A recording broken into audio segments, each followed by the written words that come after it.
Hey, George. Hey, Bunny. How's my wife doing today? I'm good. How's the business trip?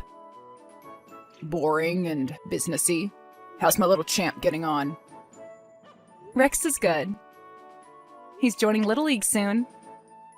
So you'll be able to buy him that first pitching glove you've been dreaming about buying him for his birthday. Speaking of the little guy's birthday, my mom's been asking about it. She wants to hire a clown for the party. George, your mother. A clown? Rex is scared of clowns. Don't you think that's a bad idea?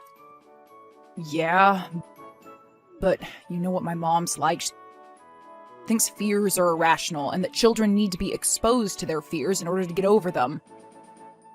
I don't want my son's birthday party to traumatize him.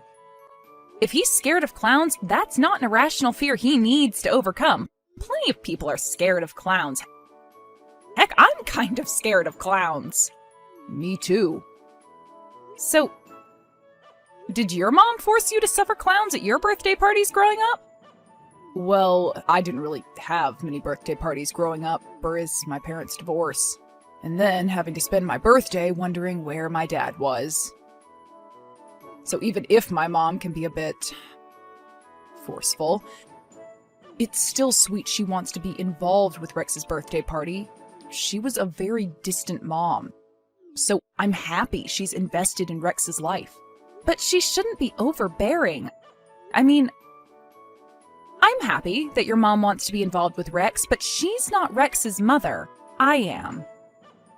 And I haven't had the easiest of relationships with Gwen. She's your mom, but she is a prickly character. I know she is. And you're going to hate what she's done next. What? Well, she's already hired caterers for the party. Caterers? It's not a wedding. This is a 6-year-old's birthday party. She told me she doesn't think having candy at the party sets a good example. Has she lost her mind? Of course there's going to be candy at Rex's party. He's going to be 6. She thinks that Rex... This is going to be hard for you to hear. She thinks that Rex needs hard for you to hear. George, tell me you're kidding.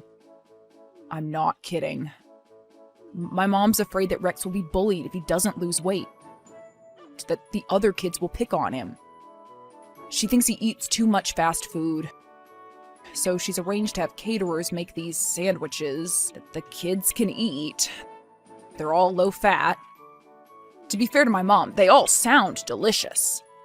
Have you lost your mind, George? I'm not giving my 6-year-old son quinoa and a gluten-free sandwich on his birthday party. What are you going to say next? That Gwen's organized for a carrot cake to be delivered? Well, yeah. This is crazy. I'm making my son a chocolate cake. He asked for a chocolate cake, so that's what I'm making him. I'm not having caterers in my house. I can't believe you've entertained this madness, George. Has your mom got nothing better to do than plan my 5-year-old son's weight loss journey? Because loads of kids his age are carrying a little bit of excess weight. It's natural. Growing much yet. But he will, and when he does, he'll be absolutely fine. And Rex isn't getting picked on or bullied by any of the kids in school. Your mom needs to back off. I don't know what to do, Bunny. You know how she gets. Can't we just go along with it and still make the chocolate cake too? That way we can avoid a bunch of unnecessary drama. The last thing I want is for my wife and my mom to fall out over my son's birthday party. The two of you have been making some big strides in your relationship lately. Barely. She's still so dismissive of me, George. It's like I can never do anything to please her. Welcome to my life, Bunny. That's just the way my mom is hardwired. She says and does things without thinking. She's never had much of a filter.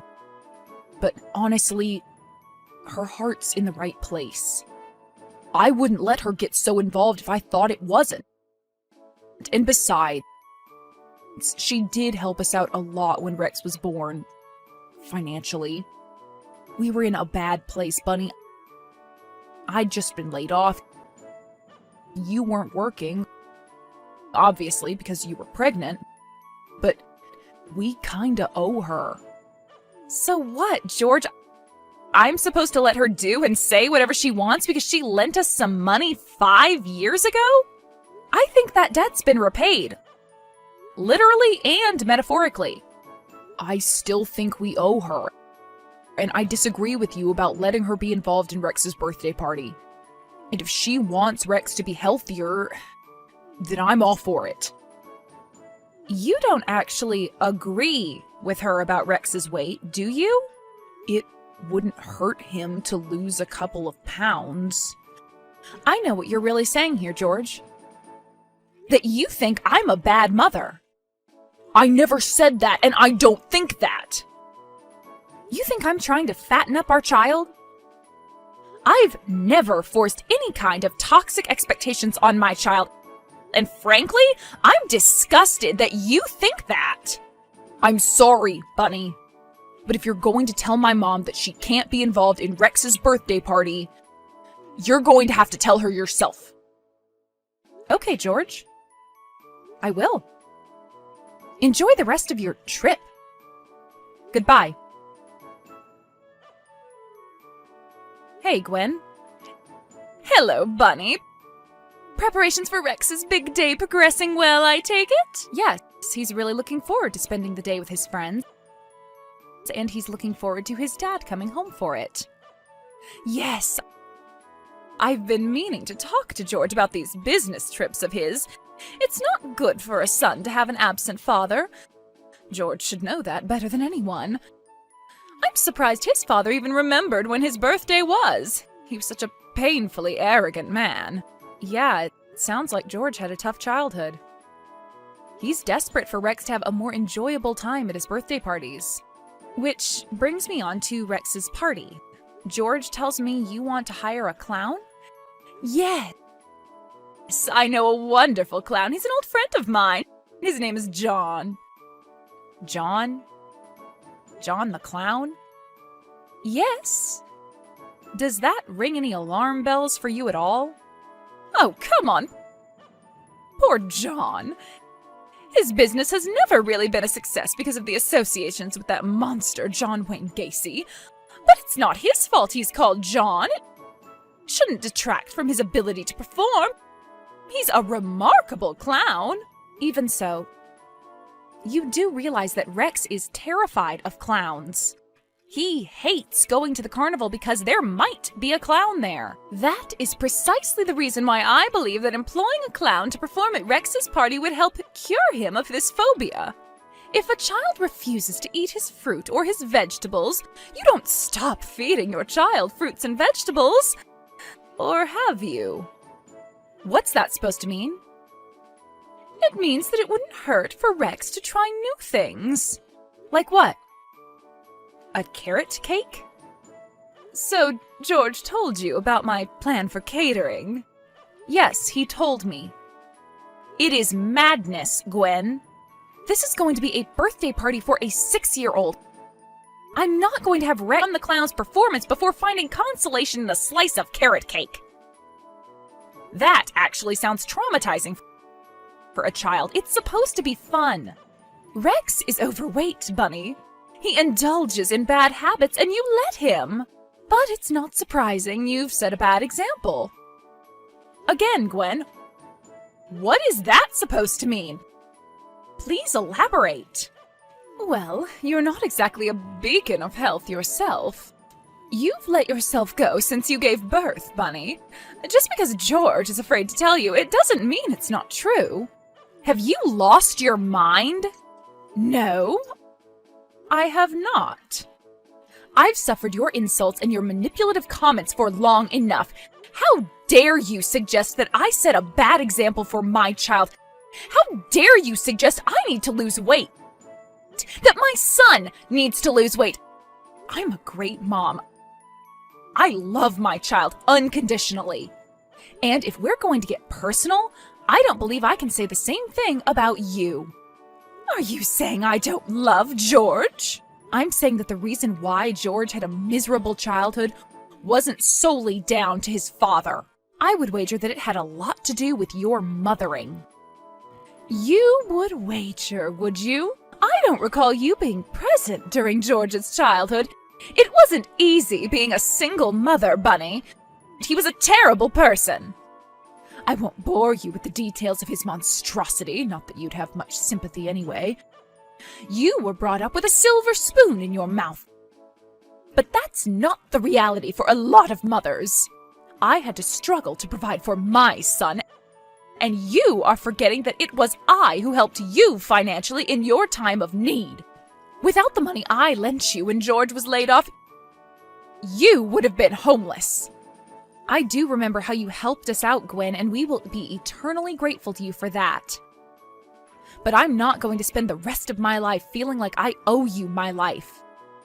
And when it comes to my son's upbringing, leave to me. I'm his mother. I'm not saying you can't see your grandson, but you're being too invasive, and you're being so rude.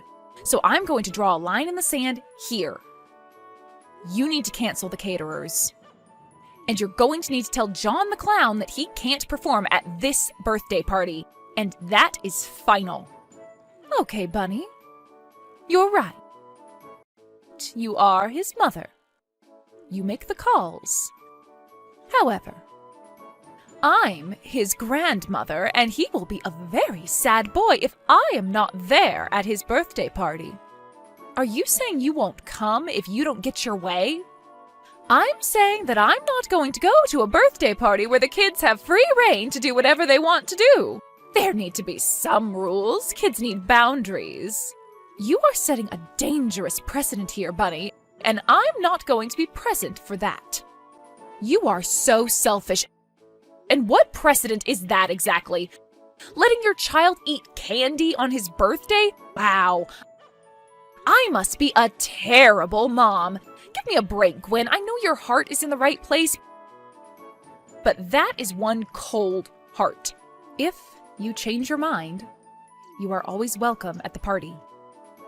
Goodbye, Bunny. I'll be having words with George about this. Feel free. George is welcome to uninvite himself too. Now who's being the callous one? Bunny? Yes? Is this my unsupportive husband speaking?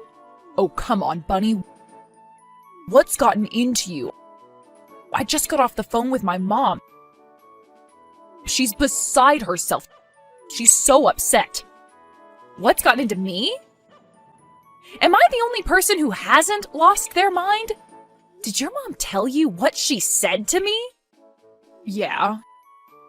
She didn't tell me anything that I didn't already know, but she did tell me that you called her a bad mother. That you said that my childhood was miserable because of her, and that's not true, Bunny. Is it not?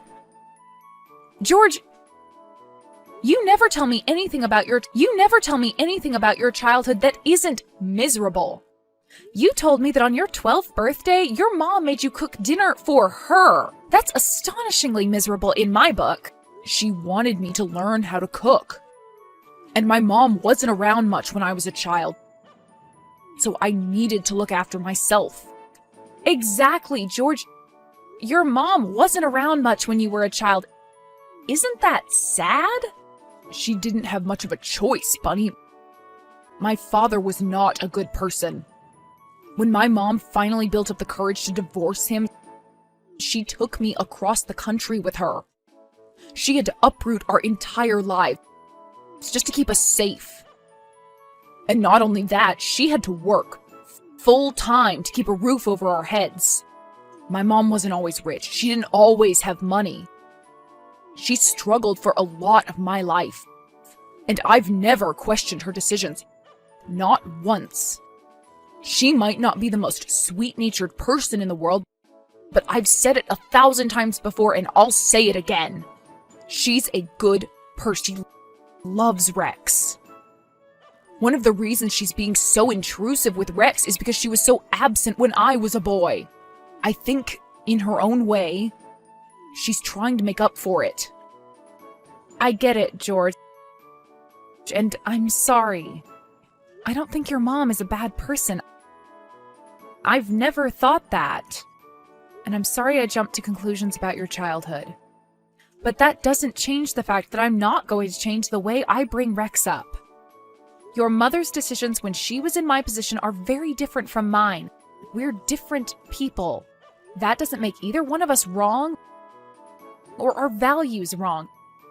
It just means that I'm leading a different life to her with a different style of motherhood, and that's my decision to make. As Rex's mom, I want your mom to be there at Rex's birthday party, George. My parents aren't here anymore, and it's important for Rex to have a grandparent. But I want Gwen to be there on my terms. She needs to soften her stance a little bit. Enough with the weight comments. Enough with the getting over it attitude. My son doesn't need caterers at his birthday party. And he certainly doesn't need to be terrified out of his wits by some clown. But he does need his grandmother there. So, I'll suggest a compromise. She can bring a carrot cake to the party that she made, and if any one of the children wants to try it, that's up to them. But this party will not be a candy-free zone. Far from it. There's going to be a piñata full of candy. And that's the last I'm going to talk about it. Oh, and George? Yeah? You can tell your mother the news. I'm not going to talk to that woman any more than I need to. And she's going to have to apologize about the weight comments. I can't promise she'll apologize, but I'll let her know about your compromise. And thank you, Bunny. You're an amazing mother, and I'm so proud of you every day. I'm sorry you've had to go through this with my mom. I just want the two of you to get along. George, it's the biggest cliche out there to not get along with your stepmom. But you were right earlier. We are making progress. And this has been a very important part of that progress. At some point, we're both going to have to put our foot down about what we think is right for our own child. You're right, Bunny. I love you, and I'll see you soon. Thankfully, the compromise worked, and Gwen came to Rex's birthday party after all. Not only that, she brought with her a carrot cake with chocolate frosting on top. The cake was not only well received by the children, but I had a slice, and it actually wasn't that bad after all. As for Rex, he had the best party a boy could ask for. Gwen would not stop smiling for the whole day. Maybe I was wrong about her after all.